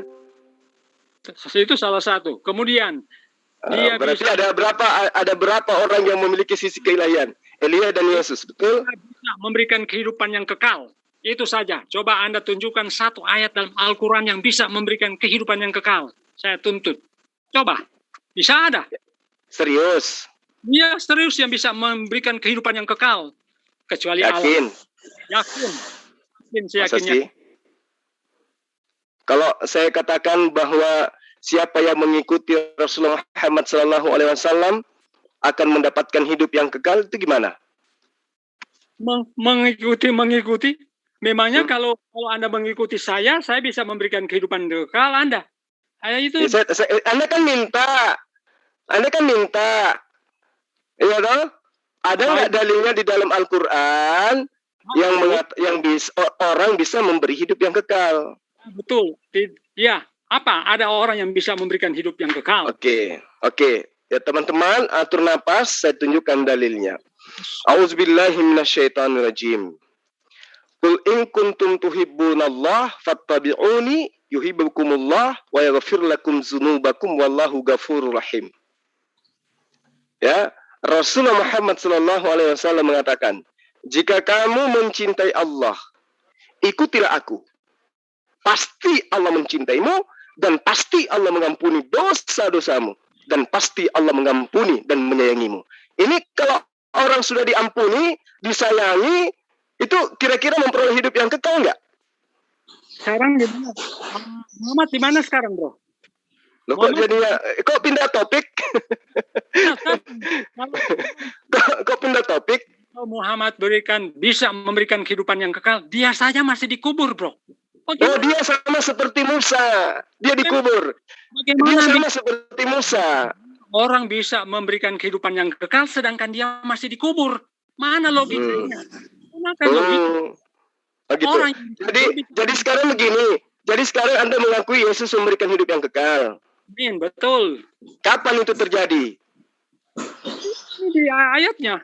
Iya, kapan Yesus akan memberikan hidup yang kekal? Kapan? Pada hari kiamat nanti. Oh, berarti nanti kan? Tapi itu bukti kan? Bagaimana orang mau memberikan kehidupan yang kekal sedangkan dia masih dikubur. Dia dikubur untuk saat sekarang, tapi di hari kebangkitan semua akan bangkit kan? Siapa yang akan membangkitkan Muhammad? Yesus yang akan membangkitkan. Mana coba dalilnya, saya minta. Semua manusia bro akan dibangkitkan oleh dalil. Yesus. Saya minta. Bisa nggak dalilnya? Oke, silakan. Silakan. Baik. Yang pasti saya sudah buktikan ya bahwa siapa yang mengikuti Muhammad pasti memperoleh hidup yang kekal. 10 ayat 24. Dan aku memberikan yang kekal kepada mereka dan mereka. Kepada mereka siapa? Dan seorang pun tidak akan merebut. Ya, saya ngerti. Oke, saya ngerti. Nah, mereka di sini siapa? Ya? Mereka di sini siapa? Siapa? Semua manusia. Mereka ini jangan memperbodoh diri. Anda lagi diskusi dengan saya. Ya betul. Tapi coba Anda gunakan logika Anda. Masa orang dikubur bisa memberikan keselamatan kehidupan yang kekal? Sekarang begini. Anda mengaku diberikan Yesus hidup yang kekal karena dia masih hidup, betul? Ya betul. Nah, kenapa Kristen berguguran pada mati? Anda tidak tahu nanti hari kiamat. Mana hidup kekalnya? Mana hidup kekalnya coba? Mana hidup kekal yang Yesus berikan kepada Anda? Mana? Mereka tidak akan binasa sampai selama-lamanya. Buktinya banyak Kristen yang bertaburan mati di mana-mana. Mana hidup kekalnya? Saya sudah bilang pada hari kiamat, pada hari nanti. Berarti hidup kekalnya nanti. Iya betul. Nah, itu lebih parah. Yesus hidup melihat penyembah-penyembahnya mati 3 kali dia. Rasulullah Muhammad SAW itu sama seperti Musa. Setelah menamatkan ajarannya, mereka kembali ke alam barzah, kembali kepada alam roh, kembali kepada asalnya semula. Sama seperti Musa dia tidak ditolong, tidak diangkat. Yesus ditolong, dibangkitkan katanya dari kematian. Dia ditolong dia. Nah, kehidupan kekal itu berlaku nanti. Jadi sangat sia-sia ada Tuhan yang cuma nongkrong lihat penyembahnya mati, dihabisin sama COVID. Tuhan apaan itu? Jadi kawan, saya hanya ingin mengatakan kepada Anda, di dalam Yohanes 10 ayat 28 yang Anda bacakan tadi, aku memberikan hidup yang kekal kepada mereka. Mereka ini siapa? Mereka yang menerima Yesus sebagai utusan Allah dan menerima Allah sebagai satu-satunya Tuhan, atau mereka yang menyembah Yesus? Ayo, yang jujur. Yang hidup kekal oleh Yesus yaitu mereka yang tidak menyekutukan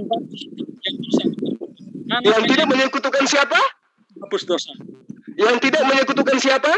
Batu hitam sebagai penghapus dosa. Ya, yang diberikan kuasa hidup kekal oleh Yesus siapa-siapa aja yang dikatakan mereka di situ siapa? Adakah di antara mereka itu penyembah Yesus yang berkunut makan babi? Adakah? Diriwayatkan bahwa Ibn Umar pernah berkata, saya mendengar ini kalau sudah keok ini larinya ke hadis, larinya ke Al-Quran. Padahal adalah sangat nyaman kita berdiskusi tentang kitab Anda karena Anda menguasai karena hanya bahasa Indonesia, saya pun menguasai karena bahasa Indonesia. Kalau Anda ingin masuk ke ranah hadits, berarti Anda harus paham sanad, paham matan, asbabul nurut dan seterusnya, apalagi masuk Quran. Enggak seimbang itu. Jelas, Bro, tanpa bahasa apa lagi sudah jelas. Tanpa bahasa apa ini sudah jelas. Anak SD yang sudah bisa baca dia paham ini. Diriwayatkan bahwa Ibn berkata, saya mendengar Rasul bersabda, menyentuh mereka berdua, batu hitam dan Al-Rukun Al-Yamani adalah penebus. Sedangkan yang menebus dosa itu hanya Tuhan. Coba di Quran Anda dalil, Allah berfirman bahwa menyentuh batu hitam bisa menghapus dosa. Itu saja sudah syirik. Oke, baik. Begini, ini kan sekarang baru-baru ini, dengar. Baru-baru ini kan, dengar. Bisa dengarkan saya sebentar. Ya, ini kan baru-baru 17 Agustus. Itu ada Panjat Pinang. Di Panjat Pinang itu tulisannya semua ada televisi, ada sepeda, ada motor, dan seterusnya. Nah, di situ ada pengumuman panitia. Siapa yang menyentuh kotak motor, dia mendapatkan motor. Siapa yang menyentuh kotak sepeda, dia mendapatkan sepeda. Nah, apakah ketika orang itu menyentuh kotak sepeda, di atasnya betul-betul ada sepeda? Tidak, sama seperti pernyataan hadits itu. Barang siapa yang berusaha ikhlas ya menjual hartanya untuk kemudian datang kepadaku sujud beribadah kepadaku menjalankan ibadah haji ataupun umroh, dosanya diampuni. Artinya bukan karena batunya tetapi upaya untuk menjalankan ibadah itu yang mendapatkan berkat dari Tuhan sehingga dosa-dosanya dihapuskan. Begitu cara mengkaji Quran. Ya, begitu cara mengkaji ajaran Islam. Jadi tidak hanya semata-mata terjemahan, kemudian Anda pahami sesuai dengan pemahaman Anda sendiri. Sedangkan kitab Anda saja Anda tidak paham, boro-boro paham kitabnya orang. Di dalam Matius, Matius apa Markus? Coba Anda lihat. Di situ dikatakan, ketika ada orang datang kepada Yesus, Guru, perbuatan baik apakah yang harus aku lakukan sehingga aku memperoleh hidup yang kekal? Itu. Adakah di antara syarat-syarat untuk memperoleh hidup yang kekal itu, di antaranya adalah menjadi Kristen, menjadi penyembah Yesus? Adakah? Saya bisa jawab? Silakan. Oke, jawab apa? Kasih kepada Allah dan kasih kepada sesama. Kasih kepada Allah pertama. Jangan membuat takut. Jangan membuat sesuatu yang menyerupai. Sekarang pertanyaan apa? Sekarang pertanyaan saya. Apa yang ditempatkan di Ka'bah yang menyerupai apapun, kemudian dikatakan itu menghapus dosa. Kemudian jangan berzinah, jangan mengingini, jangan mengambil istri sesama. Siapa yang melakukan itu? Jawab. Siapa yang melakukan itu? Ya. Siapa yang melakukan? Kebanyakan Kristen sih yang melakukan itu, ngambil istrinya orang. Siapa yang mengambil istrinya? Dan siapa yang ingin istri orang? Iya, siapa yang ingin istrinya orang? Kalau saya lihat sih kebanyakan Kristen yang kayak begitu. Coba lihat di Eropa, istrimu istriku, istriku istrimu. Kalau di Islam nggak ada yang kayak gitu. Atau memang ada menurut Anda? Coba buktikan. Ada nggak? Hah? Siapa yang menggauli budak-budak? Oh, siapa rupanya yang menggauli budak-budak? Ya, jawab sendiri. Loh, Anda yang membawa. Kalau yang saya tahu, Daud budaknya itu gundiknya ratusan. Itu kakeknya Yesus. Apalagi? Kalau Muhammad tidak pernah menggauli budak-budak. Kalau ada, coba Anda buktikan dalilnya. Ada nggak? Ya, Anda sendiri yang tahu. Ayo, Anda harus buktikan. Berarti Anda ini apa? Anda ini bawa berita apa ini? Berita hoax? Sekarang kan atau Anda hanya berdasarkan kebencian saja? Tidak, bro. Buktikan. Kalau Anda tidak benci, berarti ada dalil dong. Coba tunjukkan. Rasulullah Muhammad SAW menggauli budak-budak. Coba mana dalilnya? Anda lihat di apa? Di hadis. Oh, saya buktikan. Iya, saya minta dalilnya. Mau hadis, mau ayat Al-Quran, silakan. Bagi-bagi istri orang, Tuhannya Kristen. Bagi-bagi istri orang mau tunjukkan. Jangan disiksa dulu, kasihan. Kita minta dalil aja dulu. Pernyataan kebenciannya terhadap Islam, tunjuk dalil di mana Rasulullah Muhammad SAW itu menggauli budak-budak. Layaknya kakeknya Yesus. Ya. Ayo, ya, silakan. Harus dibuktikan. Internet. Saya tidak bisa share sini. Ya. Oh. Tunjuk saja apa itu judulnya. Ya, tunjuk. Nanti saya cariin. Tunjuk saja. Ini angkatannya Rudi Yohanes kayak ini. Akrobater juga rupanya. Umat Islam itu ketika berbicara mengenai keyakinan harus dengan dalil. Ya, nggak bisa asal berasumsi. Karena Islam itu tidak menjadi Kristen karena benci Kristen, tapi tidak menjadi Kristen karena tidak menemukan kebenaran di dalam Kristen itu, bukan karena benci. Dalilnya, bro, ini sudah jelas-jelas. Apa dalil apa? Dalil apa? Saya bisa nunjukin Tuhan Kristen kayak germo, saya tunjukkan ayatnya mau. Bahwa Ibn Umar pernah berkata, saya mendengar Rasulullah SAW bersabda, menyentuh mereka berdua, batu hitam dan Al-Rukun Al-Yamani adalah penebusan. Dan saya sudah menjelaskan tadi. Saya menjelaskan. Sekarang begini. Sekarang begini, saya ingin menyentuh batu itu. Bagaimana caranya saya menyentuh? Saya harus menjual harta saya. Jadi Masih ingat gak ketika Yesus dia tanya sama seorang anak muda, aku sudah melakukan semua itu. Apa kata Yesus? Sekarang juallah semua hartamu. Karena lebih mudah onta masuk ke dalam lubang jarum daripada orang kaya masuk ke dalam surga. Itu maksudnya, dalil itu. Bahwa menyentuh batu butuh pengorbanan. Dari Indonesia coy sampai ke sana menyentuh batu, itu kudu wajib berkorban. Allah ingin melihat mana yang betul-betul beriman kepadaku. Dia korbankan hartanya hanya untuk bersiara ke tempatku. Itu yang Allah ingin sampaikan. Itu yang ingin Rasulullah sampaikan. Tapi konteks batu hitam ini dengan orang yang punya harta banyak itu berbeda, bro. Ini batu ini sudah ditempatkan. Ya. Kemudian tiap tahun datang untuk berhaji, kemudian menjamah, mengusap. Kemudian setelah itu sudah menghapus dosa. Tidak ada firman Allah itu berfirman Allah. Bagaimana dengan dalil-dalil yang mengatakan berpuasa itu menghapus dosa? Kan saya sudah katakan, tidak ada Allah berfirman dengan menjamah atau mengusap batu itu bisa menghapus dosa. Tidak ada. Oh iya, tapi dia mengatakan siapa yang mentaati Rasulku? Karena hanya Tuhan yang bisa menghapus dosa. Siapa yang mentaati Rasulku, sama halnya dia mentaatiku. Ya kan? Kata Yesus juga begitu. Siapa yang mendengarkan perkataanku, dia telah mendengarkan perkataan Bapa yang telah mengutus aku. Benar nggak? Tapi bukan sendiri ada upah. Bukan itulah upah namanya. Tidak ada tertulis itu, bro. Tidak ada tertulis di firman Allah berfirman, dengan mengusap batu ini dosa kamu sudah dihapuskan. Tidak. Itu paradigma berpikir Anda sebagai Kristen atau orang yang memahami Quran? Ini memang sudah nyata-nyata tertulis begini. Mau tertulis apanya? Tertulis gimana maksudnya? Kan sudah jelas. Nah, perlu ditafsirkan ini, Bro. Oke, sekarang ada nggak tafsir ketika Anda menerima pernyataan Yesus, aku tidak dapat berbuat apa-apa dari diriku sendiri? Ada nggak tafsir lagi atau Anda tidak melihat ada tulisan seperti itu? Saya sudah katakan tadi, dia sebagai manusia memang tidak tahu, tapi sebagai Tuhan pastilah dia tahu. Ya? Dari mana Anda mengatakan sebagai Tuhan, sebagai manusia? Di mana Yesus mengatakan konsep itu? Kita lihat saja. Kita lihat saja apa yang dia lakukan. Apa yang Yesus lakukan sampai dia itu adalah Tuhan? Dia bisa menghapus dosa. Tidak ada manusia. Itu dalilnya dari tadi saya minta. Mana dalilnya? Aku bisa menghapus dosa mana? Ini tadi yang saya tunjukkan. Apa di mana? Di mana? Dalil mana Anda tunjukkan Yesus menghapus dosa? Ayo tampilkan ayat berapa? Nanti dibantu. Ayat berapa? Yohanes 1 ayat 29.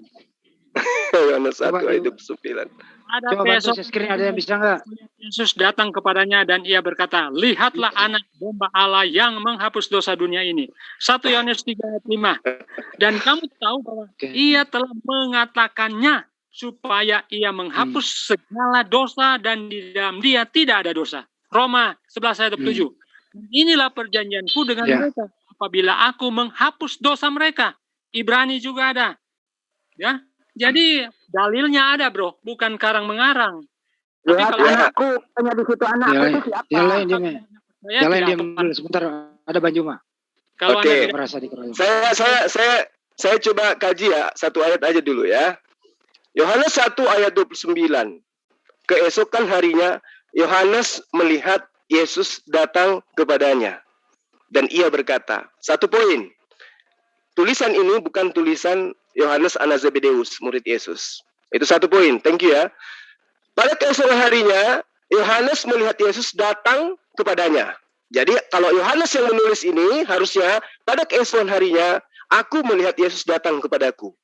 Lalu kemudian aku berkata. Tetapi penulis Yohanes mengatakan, kemudian Yohanes berkata, lihatlah anak domba Allah. Berarti ini perkataan siapa? Perkataan Yohanes, bukan perkataan Yesus. Dan ketika Yohanes mengatakan, lihatlah anak domba Allah. Sekarang apakah Allah ini adalah anak domba? Bukan. Yesus ini adalah anak manusia. Lalu kemudian dikatakan, yang menghapus dosa manusia. Nah, dosa apa yang dihapuskan oleh Yesus? Dosa apa yang dihapuskan oleh Yesus menurut perkataan orang yang menulis kitab Yohanes yang bukan murid Yesus? Jadi Anda harus jeli di sini. Lihatlah anak domba Allah yang menghapus dosa dunia. Kata siapa? Kata seseorang yang melihat bukan Yohanes yang menulis. Yesus. Kalau Yohanes 17 ayat 3 bukan Yohanes yang menulis ya. Oh, lain orang juga ya. Mana? Oh, Yohanes 17 ayat 3 bukan. Terlepas itu Yohanes yang menulis ataupun bukan, kitabmu sendiri coba Anda lihat. Dia warna apa di situ?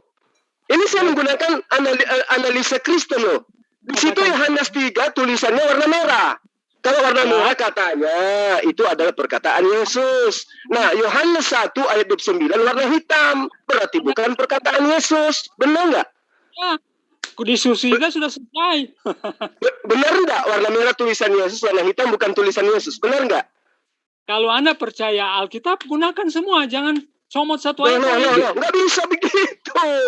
Saya percaya bahwa kitab ini bukan namanya Alkitab, tapi buku bahasa Indonesia. Juga bukan terjemah. Karena buku Anda ini tidak tahu diterjemahkan dari bahasa apa. Dia hanya diambil dari bahasa Indonesia ejaan nama. Yang tadinya aku menjadi aku. Ya, jadi ini bukan kitab terjemah. Ini adalah buku yang disadur dari tulisan ejaan lama menjadi ejaan baru. Kalau terjemahan lama, kalau terjemahan berarti dari bahasa satu ke bahasa lain. Ini tidak. Kitab Anda dari bahasa Indonesia ke bahasa Indonesia. Ejaannya aja yang berubah. Jadi bukan terjemahan ini. Bagaimana mungkin kemudian saya percaya ini firman Tuhan? Gitu kawan. Saya hanya menghargai Anda untuk menyadarkan Anda. Yesus katanya tinta warna merah. Yesus mengatakan dia adalah utusan Tuhan. Yang warna hitam mengatakan dia anak domba yang menghapus dosa manusia. Dua pertanyaan. Apakah Allah itu anak domba? Apakah dosa apa yang dihapuskan oleh Yesus? Tidak ada yang bisa tahu itu. Oke. Anda tidak memahami ya. Ada begitu banyak yang digunakan oleh Yesus ya. Gelar-gelar. Ada anak domba, anak Allah. Ya, apalagi guru, rabi. Terus? Pada banyak. Jadi Anda harus paham juga itu. Masa sih Anda tidak paham? Anda sudah baca Alkitab kok tidak paham? Anak domba, anak Allah, guru, rabi. Terus? Ya, ada juga yang menganggap dia nabi, juru selamat. Jadi tidak masuk itu nama itu. Lalu di mana gelar itu yang merujuk bahwa dia itu adalah pencipta alam semesta? Di mana? Yohanes 1 ayat 1 sampai 3, Yohanes 1 ayat 10. Itu saja. Oke. Berarti Yesus menurut Yohanes dia adalah firman yang menjadi manusia, betul? Ah, betul. Nah, sekarang itu menurut Yohanes. Sekarang saya minta menurut Yesus ada nggak bahwa dia itu adalah firman? Dari sekian banyak dalil di dalam kitab Anda, ada nggak pernyataan Yesus bahwa aku adalah firman? Apakah juga ada Quran Anda pernah mengatakan akulah Allah SPT dan Muhammad adalah utusanku? Kembali kepada Anda, bro. Apakah ada juga? Ada. Mana ayatnya? Saya baca. Boleh tunjukkan surah Asy-Syura ayat 14? Nomor berapa itu, bro? 14 ya? Dulu aja. Toha 14, Canda. Ya, Toha 14, sorry. Toha ayat 14. Bantu share screen aja, biar... Share screen dulu. Share screen Goldian. Oke. Share screen. Bantuin. Ayo. Goldian suaranya ngebas hari ini. Habis makan durian ya? Apa itu, bro? Bro. Nanti kalau habis ini ayat di share screen lu juga upload share screen ayat yang sama ya, yang diminta Banyuma ya. Harus adil ya. Tahan nomor berapa itu, bro? Ayat-ayat ya 14, udah kawan. Nomor 14. Surat ke-20. Oke, 20. Surat ke-20 ayat 14. 20 ayat 14.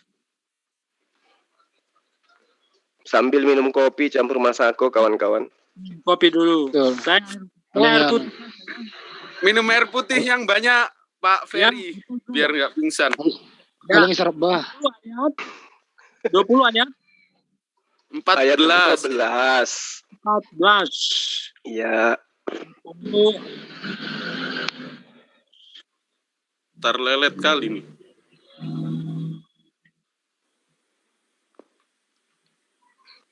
Inna sa'ata atiyatun akadu ukhfiha.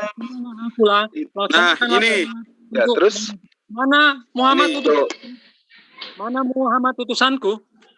Hah? Mana ada ayatnya Muhammad utusanku?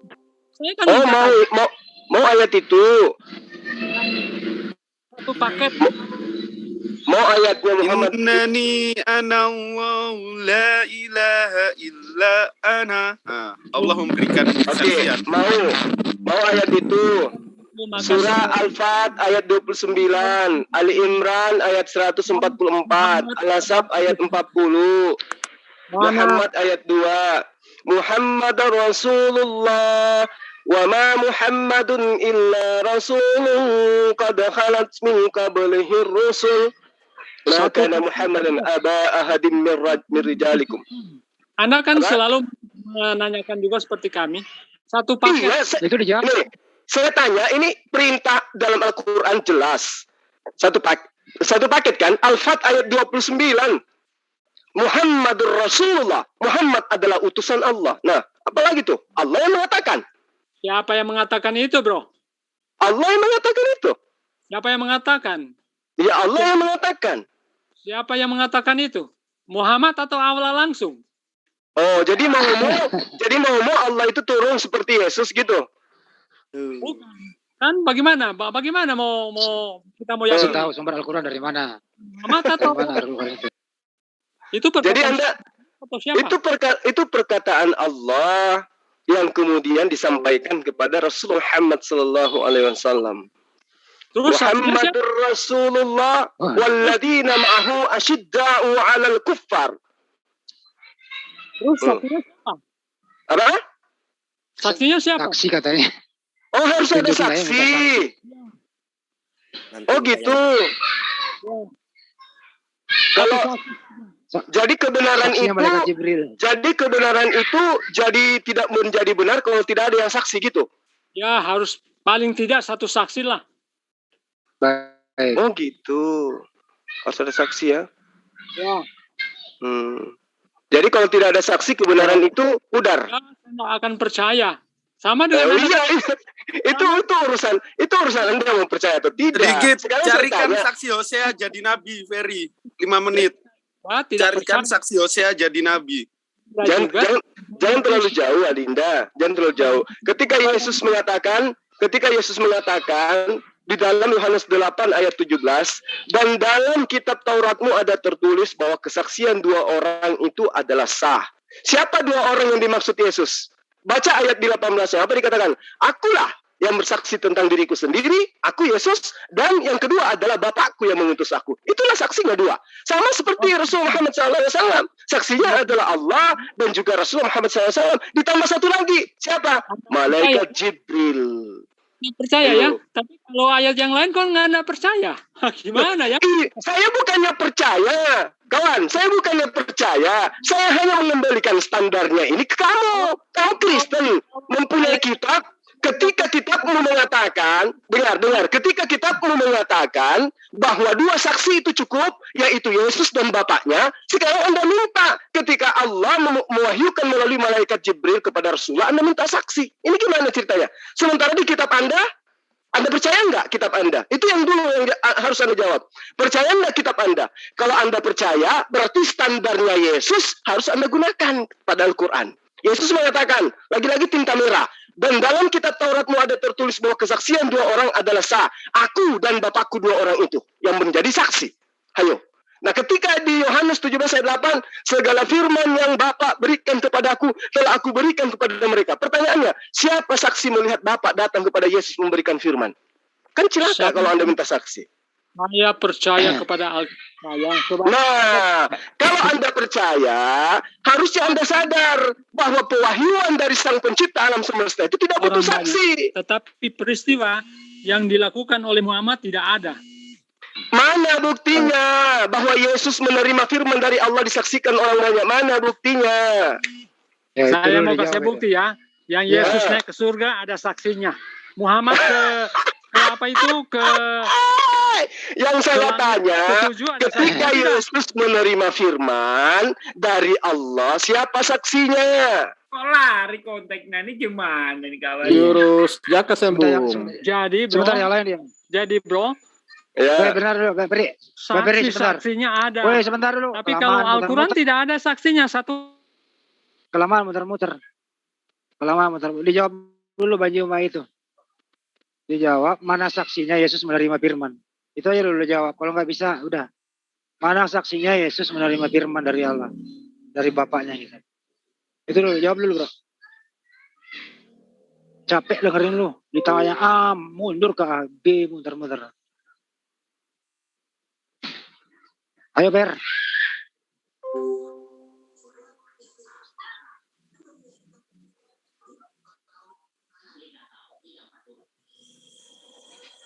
Ayo Ber. Ayo dijawab. Sebab segala firman yang telah kau berikan kepadaku telah kusampaikan kepada mereka. Tadi mempermasalahkan saksi. Tadi mempermasalahkan saksi penerimaan wahyu. Begitu dikejar, lari ke masalah surga. Gimana sih orang ini? Selesaikan dulu satu persatu dong. Ayo. Betul. Per. Ayo Per. Segala firman yang telah saya minum kopi campur masako. Iya. Kasih butrek ini kejalan dia. Kayak biji. Jaka sembuh. Ntar dulu. Mas Ferry masih ada nggak ya? Masih terbungkam. Ferry tadi kan minta itu dalilnya Muhammad itu adalah utusan Allah. Dikasih dalil, minta saksi. Jadi saya balik nanya. Bahkan saya ajarin loh bahwa mengenai kitab suci, menurut Yesus itu tidak butuh saksi. Di dalam Yohanes 8 ayat 17 sampai ayat 18. 17 18 itu pernyataan Yesus itu sendiri. Jadi salah Anda ketika Anda minta saksi tentang Al-Qur'an. Tapi kalau Anda minta dalil, mana buktinya bahwa Rasulullah Muhammad SAW itu adalah utusan Allah? Tadi saya bacakan dalilnya, Muhammadur Rasulullah walladzina ma'ahu asyidda'u 'alal kufar, dan banyak dalil-dalil dalam Al-Qur'an yang mana dalil itu bermuarah kepada pernyataan Allah bahwa Rasulullah Muhammad itu adalah utusannya. Ali Imran 144, Al-Fat ayat 29, Al-Ahzab ayat 40, dan Muhammad ayat 2. Itu bukti pernyataan Allah langsung yang mengatakan Rasulullah Muhammad SAW itu ada Rasul Allah. Nah sekarang ada nggak pernyataan Allah yang seirama dengan ini? Bahwa Yesus itu adalah Allah junior. Dia itu adalah Allah yang adalah aku nuzul menjadi manusia.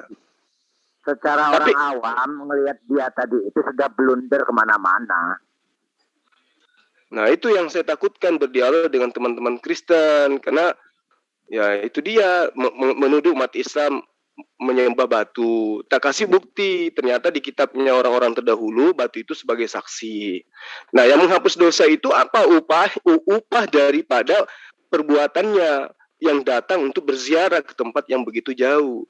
Kemudian Anda mengatakan Yesus menghapus dosa, dia datang sama dengan malaikatnya apabila anak manusia datang ke dalam kemuliaannya. Nah, di sini disebutkan anak manusia, sementara Allah itu bukan anak manusia, dia bukan manusia. Jadi mau lari kemana juga pasti akan ketabok. Karena di sini Anda sedang melawan ajaran Yesus. Kami Muslim hanya mengarahkan Anda. Ini loh yang Yesus mau, sementara Anda melakukan hal yang bertentangan dengan Yesus. Minta lagi, mana bukti bahwa Rasulullah Muhammad SAW itu menjamin hidup yang kekal? Kutunjukkan ayatnya, Ali Imran ayat 31. Qul in kuntum tuhibbunallah fattabi'uni yuhibbukumullah wa yaghfir lakum dzunubakum wallahu ghafurur rahim. Kalau kau cinta Allah, kalau kau mau mendapatkan pengampunan dosa dari Allah, kalau kau mau disayangi oleh Allah, ikuti aku. Berarti yang mengikuti Muhammad Allah menjamin keselamatan sedangkan dia masih dikubur. Anda ini gimana sih? Anda ini gimana sih? Ya, apakah saya kan tadi kita sudah bahas di mana jaminan Yesus terhadap orang Kristen? Ada nggak? Ini ada dulu. Mana ada. Coba? Saya ingin tahu. Coba. Ya ada. Saya murtad kalau ada. Ya betul, kan? Ada. Hari ini disaksikan oleh semua orang yang ada di sini. Kalau ada jaminan keselamatan dari Yesus kepada orang-orang Kristen penyembahnya, saya murtad. Saya juga. Ada. Ayo, tunjuk ayo. Ikut dong. Jaminan keselamatan hanya dari Yesus memang. Silakan, tunjukkan. Jaminan dari Kristen. Yohanes 3 ayat 36. Yohanes berapa? Yohanes 33 ayat 36 dulu. Yohanes 30. Oh, kita buka. Mana ada Yohanes 30 ah? Yohanes 30. 36. Waduh, dengar baik-baik. 20 mesti. Yohanes 3 ayat 36. Gimana ini sih? Yohanes 3 36. Yohanes 3 Yohanes 3 36. Ya. Tinta hitam atau tinta merah? Yohanes. Wah, mau tanya tinta hitam, tinta merah. Sekalian nggak usah gunakan Alkitab, bro. Nggak usah gunakan Alkitab. Oke. Baik. Kita tinggalkan itu ya. Kita tinggalkan rumusan gereja yang mengatakan tinta merah, sabda Yesus, tinta hitam, tulisan pengarang. Oke, nggak apa-apa. Saya baca dalilnya ya. Barang siapa? Oke. Bisa siapa sini ya ini? Bantu dong itu kawan. Itu ada. Dimit dulu kawan. Anang Alpati. Oke, saya bantu ya. Ya. Barang siapa yang percaya kepada anak, ia beroleh hidup yang kekal. Nah, percaya loh. Terus dulu.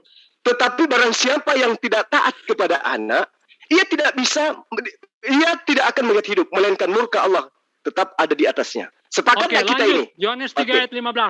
Yohanes 3 ayat 5. Tunggu dulu. Please. Tunggu dulu. Oh, ya. Jangan menipu dengan cara begini. Ini dulu yang kita ini. Barang siapa yang percaya kepada anak, boleh nggak saya gantikan anak di sini dengan nama Yesus? Betul. Oke. Barang siapa yang percaya Yesus, ia beroleh hidup yang kekal. Nah, sekarang percaya nggak kalau Yesus itu menyembah kepada Allah? Dia ajarkan menyembah kepada satu Tuhan, betul? Nah, percaya enggak kalau Yesus itu mengajarkan hukum Taurat? Betul, percaya. Nah, percaya enggak bahwa Yesus itu menyembah seperti yang dipraktekkan dalam hidupnya hanya kepada esensi yang telah mengutus dirinya?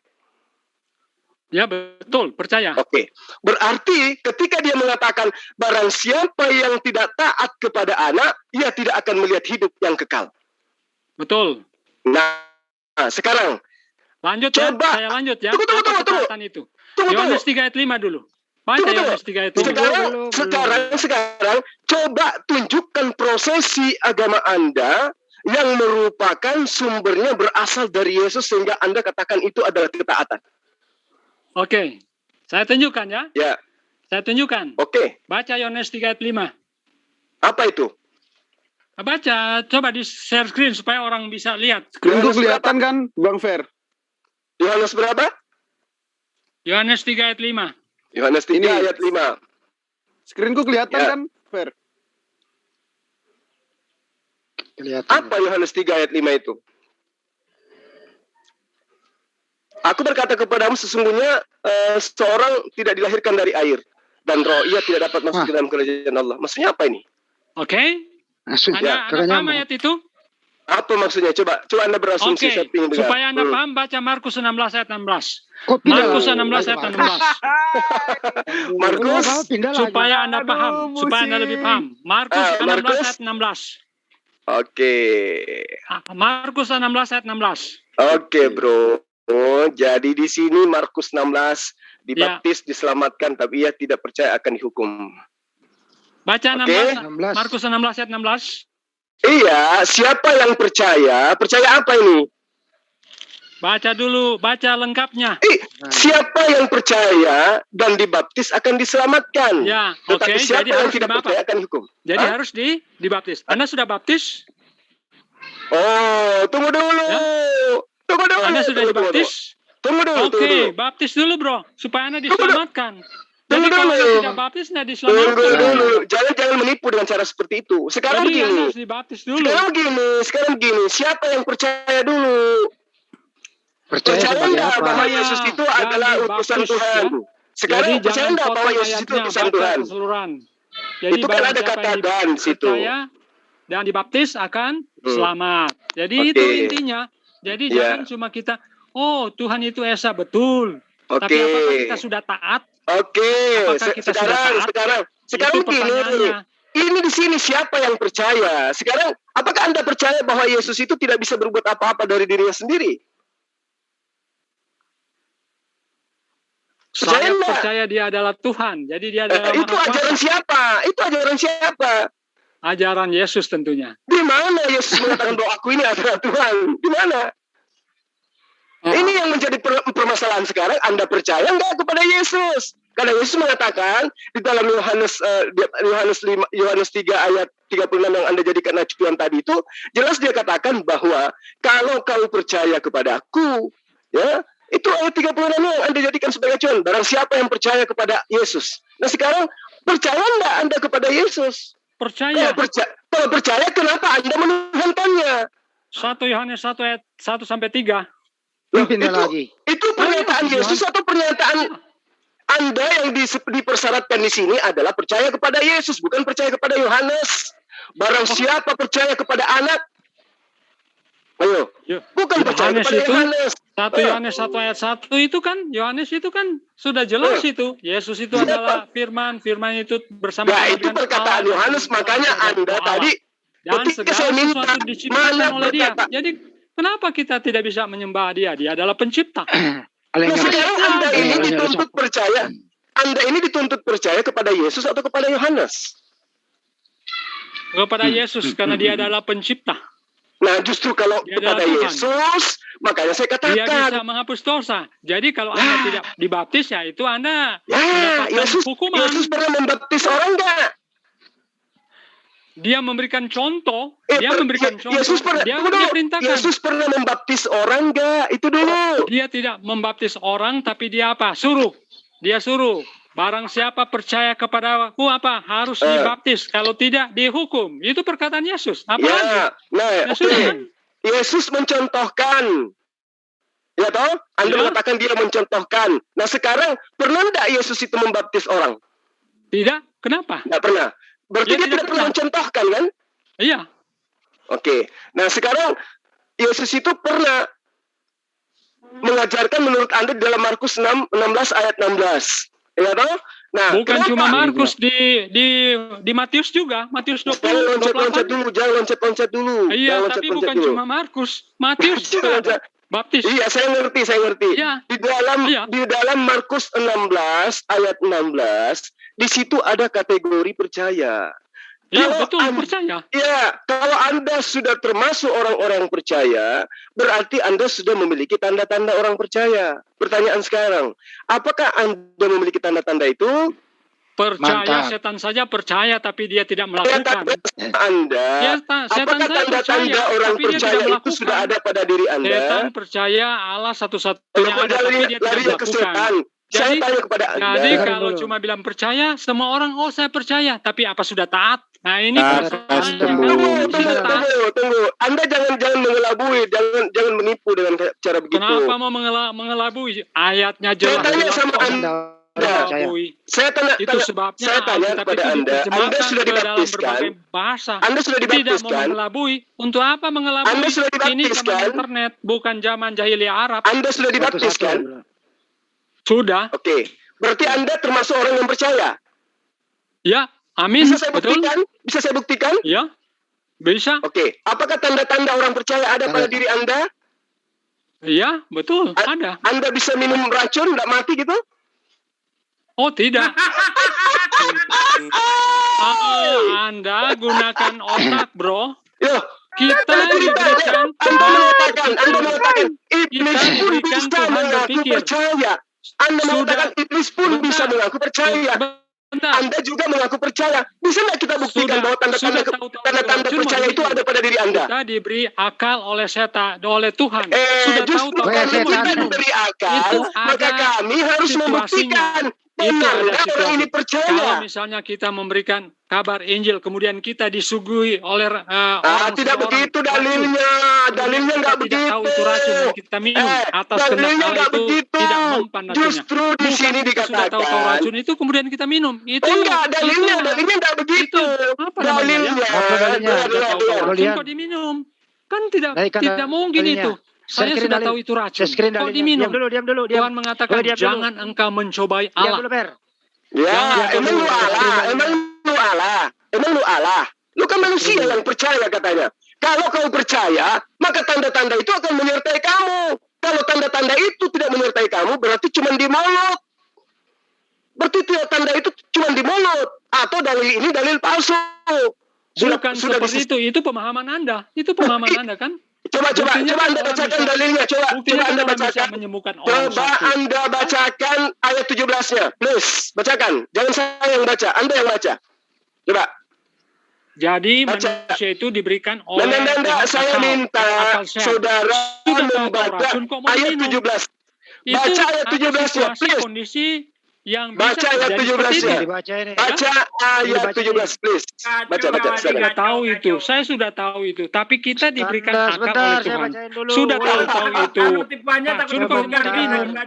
Jangan mencobai Tuhan Allahmu.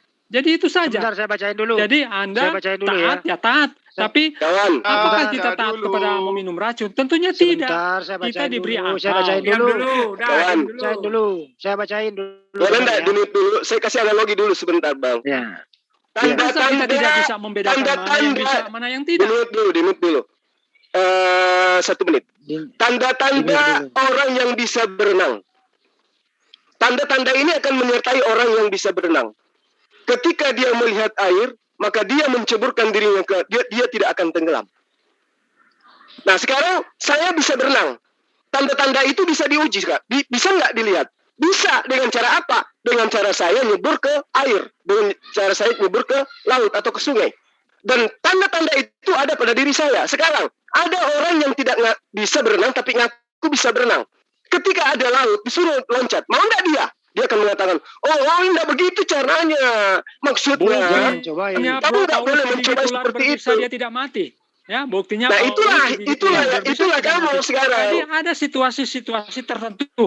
Kalau Allah mengizinkan, semua bisa. Bagi Allah tidak ada yang mustahil. Dibaca dulu nih. Bro Peri. Baca coba ayatnya. Ayat 18. Bacain ya. Markus 16:18. Mereka akan memegang ular dan sekalipun mereka minum racun. Dari 17 dulu ya. Paulus sudah lakukan itu, bro. Tanda-tanda ini akan menyertai orang yang percaya. Mereka akan mengusir setan-setan demi namaku. Mereka akan berbicara dalam bahasa baru yang baru bagi mereka. 18. Mereka akan memegang ular dan sekalipun mereka minum racun maut, mereka tidak akan mendapat celaka. Mereka akan meletakkan tangannya atas orang sakit dan orang itu sembuh. Sakti ini tangannya nih, kenapa nggak nyembuhin corona ya? Ayo bro. Tanda-tanda ini akan menyertai orang yang percaya. Hanya menyertai orang yang percaya. Dulu bro baru taat. Kalau tidak nggak bisa. Nggak bisa. Ini dulu pembuktiannya. Ini dulu pembuktiannya. Saya akan dibaptis. Saya minta dibaptis kalau tanda-tanda percaya itu seperti itu adanya. Sekarang Anda punya nggak tanda-tanda ini? Itu tergantung situasi, bro. Nggak ada. Itu tergantung. Seperti saya katakan. Itu bukan kita mungkin situasi. Kita melakukan perjalanan. Kemudian ada orang yang apa? Yang itu ilmu melakukan hal yang tidak baik dan menodorkan makanan, tetapi tanpa kita ketahui itu sudah dikasih racun. Itu bisa terjadi saja. Dengan kuasa Tuhan pasti tidak mempan racunnya. Bukan seperti ini, bro. Kita sudah tahu-tahu racun sianida di depan. Tanda-tanda itu justru Anda harus pamer. Kalian ini harus pamer. Kalau Anda itu orang percaya, harusnya kalian pamer supaya orang lain juga ikut percaya. Mentah-mentah ayatnya.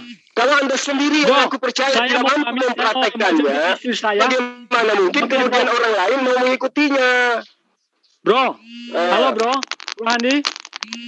Saya ada panggilan dari istri saya, mau jemput istri saya. Oke, thank you ya. Silakan. Ini hanya diskusi ya. Iya, oke, thank you kan. Sorry. Karena kita ini hanya diskusi. Ya. Istri saya sudah menelpon mau jemput ya. Oke, thank you ya bro. Ya, hati-hati kawan, nanti balik lagi ke sini ya. Oke, shalom. Shalom. Jaga subuhnya ketinggalan, Pak. Jangan, kasihan, jangan. Dah, saya live, saya tutup, dah. Nah, tadi tergantung situasi, ya Allah. Tanda-tanda percaya itu tergantung situasi. Terus satu lagi itu kan di situ bisa bahasa-bahasa yang baru itu orang-orang Kristen itu bisa bahasa bisa Untung tadi saya tidak bahasa Bugis. Anti rompi ini kalau ditembak tidak akan tembus. Begitu mau dites, bukan begitu cara ngetesnya, bro. Udah nggak ada beliau. Nggak ada. Oke, kita tutup lah kalau nggak ada. Artinya baik. Sudah dulu. Saya persilakan ke Sajuma untuk closing statement dulu supaya mencerahkan kita semua di sini. Silakan. Baik, bismillahirrahmanirrahim. Terima kasih para sahabat-sahabat sekalian. Saya mohon maaf karena begitu masuk langsung dikasih ruang ya. Bukan berarti saya mau sok menguasai, enggak. Saya cuma kangen aja. Kangen ingin berkumpul kembali, berdialog dengan teman-teman di sini. Kebetulan ada teman dari Kristen ya. Saya mencoba untuk menyadarkan beliau bahwa apa yang diajarkan kemudian oleh Yesus itu hanya muaranya, ya saya selalu mengatakan demikian, kepada Bani Israel. Yesus tidak pernah mengajarkan tentang dirinya bahwa aku ini adalah Tuhan, aku ini adalah Nabi kepada di luar daripada Bani Israel. Rujukan daripada kedatangan beliau itu hanya mengajak Bani Israel kembali kepada Taurat, mengajak Bani Israel kembali kepada Allah. Jadi antara masa Musa ke masa Yesus itu jauh lama, itu ada beberapa abad namanya ya. Dari zaman Musa itu kurang lebih 1900 tahun ya, Akhi Sugi. Ya kan? Ada ribuan tahun lah pokoknya. Ribuan tahun.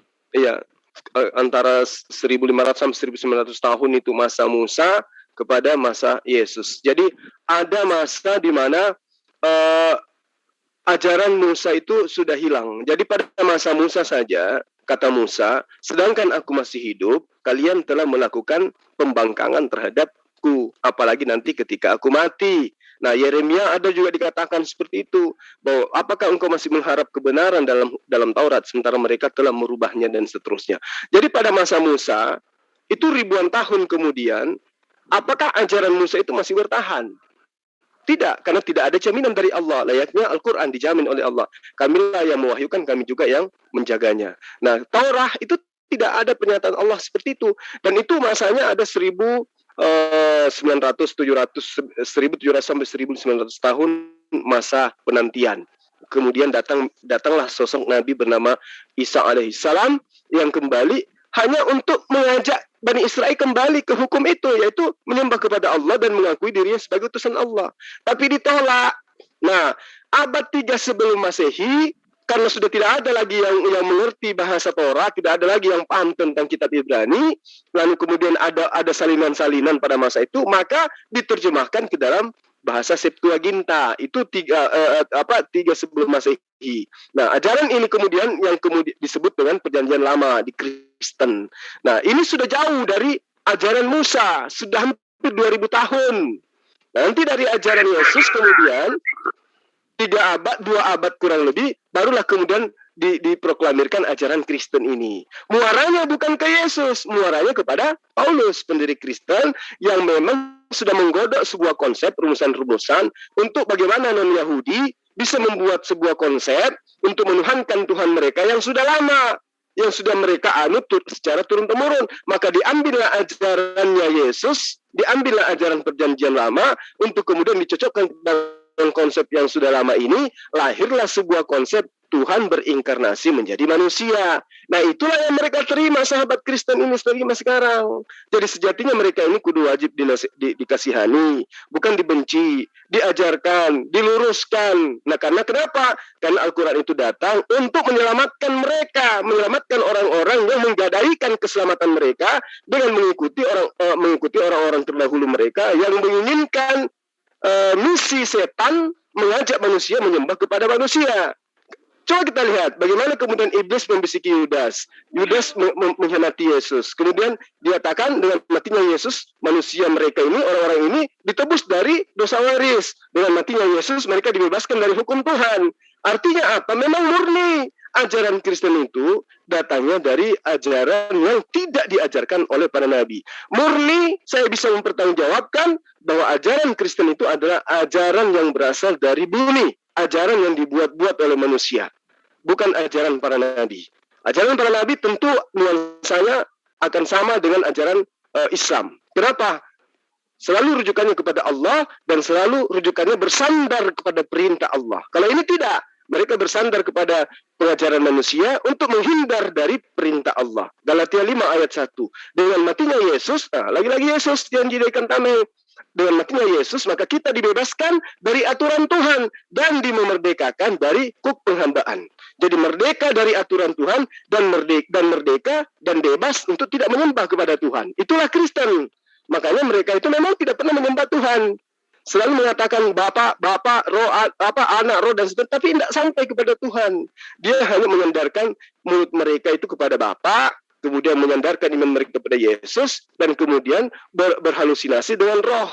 Itulah yang mereka imani sekarang. Jadi ketika umat Islam itu datang, dia datang untuk sebagai rahmat bagi mereka, bukan sebagai kutukan bagi mereka, melainkan sebagai rahmat, mengajak mereka supaya menggunakan akal agar kembali kepada Allah. Menjadi Kristen itu memang enak. Mati masuk surga, ya, di dalam rumusannya, mati masuk surga. Yang penting meyakini Yesus itu, percaya kepada Yesus. Tapi seperti tadi ketika digali, yang Anda maksud percaya itu yang mana gitu. Kalau Anda percaya Yesus, Anda akan menjadi seorang Muslim. Yang menjadi masalah sekarang adalah Anda percaya kepada Paulus sehingga Anda menjadi Kristen. Apa buktinya? Coba kita lihat objeknya. Yesus mengajarkan apa? Kristen mengajarkan apa? Islam mengajarkan apa? Hidup kekal itu adalah mereka mengenal Engkau. Islam melakukan itu. Kristen tidak. Apakah orang Kristen mengenal Allah satu-satunya Allah? Tidak. Kristen mengenal Yesus itu juga adalah Allah yang inkarnasi jadi manusia. Roh Kudus juga mereka kenal sebagai Allah.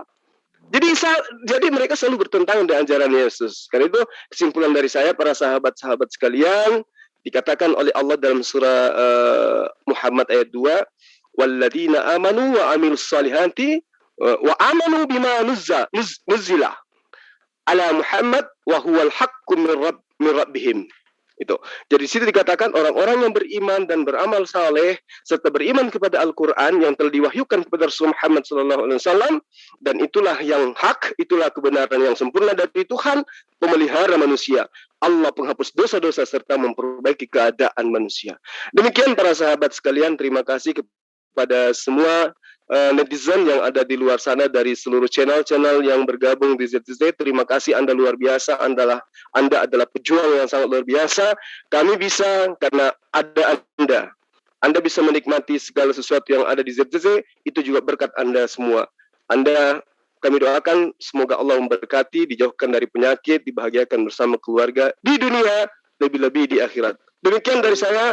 Wabillahi taufiq wal hidayah. Assalamualaikum warahmatullahi wabarakatuh. Waalaikumsalam warahmatullahi wabarakatuh. Jadi sebelum ditutup Ikhwan Fillah yang ada di live chat, doakan kami dari JCC.